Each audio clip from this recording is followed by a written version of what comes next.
Welcome to Blizzard Fire. We hope this video helps fire up your solution.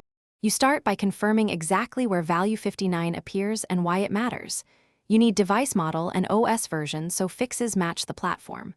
Once done, collect logs and a screenshot. These prove patterns and speed diagnosis, so do it now. Make a backup or system restore point before making changes, because reverting is faster than rebuilding.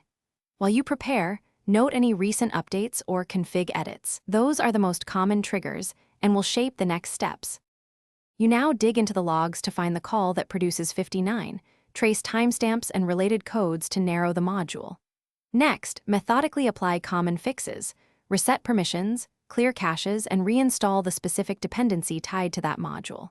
Make sure to run focused diagnostics, file system checks, memory tests, and API calls, because Val 59 often surfaces from resource or permission mismatches.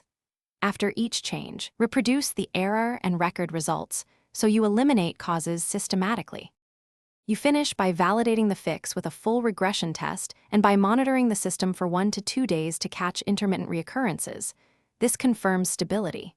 Then document the root cause, the exact commands you ran, and rollback steps for future incidents. This saves time later. If Val 59 persists, escalate with your logs, environment snapshot, and reproduction steps so a deeper team can debug. As a troubleshooting tip, recheck permissions and corrupted caches first, since they are frequent culprits. Thanks for watching. If you found this helpful, don't forget to like and subscribe.